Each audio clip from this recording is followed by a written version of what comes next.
यह डिक्टेशन 80 शब्द प्रति मिनट की होगी। अगर अच्छी लगे तो हमारे YouTube चैनल को सब्सक्राइब अवश्य करें। Ready start. उपाध्यक्ष महोदय, स्वाधीनता के पश्चात देश में सार्वजनिक क्षेत्र का उदय मुख्य रूप से इस लक्ष्य से हुआ कि विशेष महत्व के उद्योगों के विकास का दायित्व सरकार संभाले। विराम। उसी नीति के आधार पर गत 2 दशक में अनेक महत्वपूर्ण क्षेत्रों में सरकार ने प्रवेश किया। विराम। लेकिन सरकारी क्षेत्र के विस्तार से केंद्रीयकरण तथा एकाधिकार प्रवृत्तियों में न कमी हुई और न वृद्धि हुई है। विराम। आर्थिक शक्ति के केंद्रीयकरण को रोकने का सबसे अच्छा तरीका कर भार है। विराम। लेकिन हमारे यहाँ की कर व्यवस्था से वह लक्ष्य कृषि आय पर कर मुक्ति तथा अविभक्त हिंदू परिवार के कारण पूरा नहीं होता। विराम। लोग कर बचाने के लिए इन 2 मुख्य स्थितियों की शरण लेकर कर बचा लेती हैं। विराम।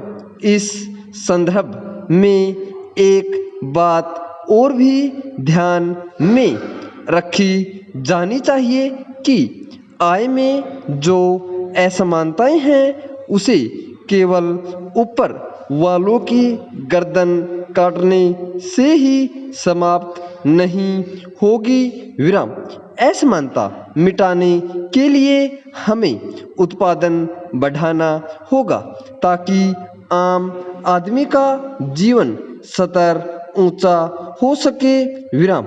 अमेरिका एक पूंजीवादी देश होकर भी वहाँ आय की असमानताएं इतनी नहीं है जितनी हमारे यहाँ है। विराम। यहाँ तक कि सोवियत संघ में आय की असमानताएं अमेरिका से ज़्यादा है। विराम। भारत में सरकारी क्षेत्र को लीजिए। विराम। एक छोटे चपरासी को 500 रुपये मासिक मिलता है और सरकारी उद्योग के प्रमुख प्रबंधक को 10,000 रुपये मिलते हैं। विराम। इस प्रकार सरकारी क्षेत्र में ही यह अंतर 20 गुना है, जबकि निजी क्षेत्र में तो यह अंतर सैकड़ों गुना तक है। विराम। लेकिन अमेरिका में यह अंतर 10-15 गुना से ज़्यादा नहीं है। विराम। अगला अनुच्छेद।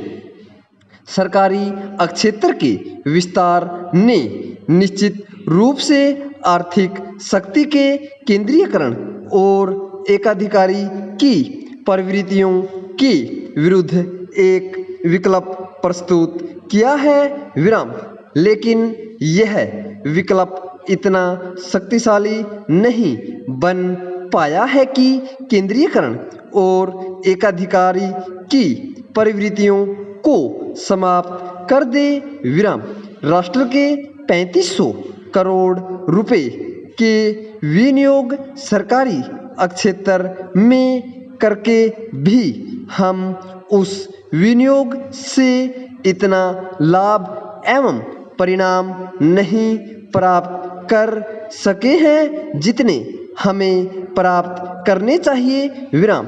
सरकारी क्षेत्र की इस दुर्दशा के अनेक कारण हैं, जिनमें मुख्य है कुशल प्रबंध का अभाव तथा लोगों में कठिन परिश्रम करने की नैतिक भावना की कमी। विराम। आज चारों ओर भ्रष्टाचार का बोलबाला है। विराम।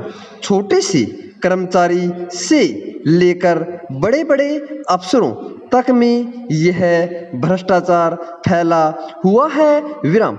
आयोजित काम कराने के लिए भी घूस देनी पड़ती है, तभी वह कार्य होता है, नहीं तो लोगों को परेशान किया जाता है। विराम।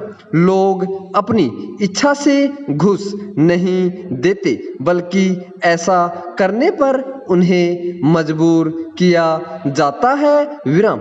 इसको दूर करने के लिए कुशल प्रबंध तथा लोगों को नैतिक बनाए जाने की आवश्यकता है। पूर्ण विराम।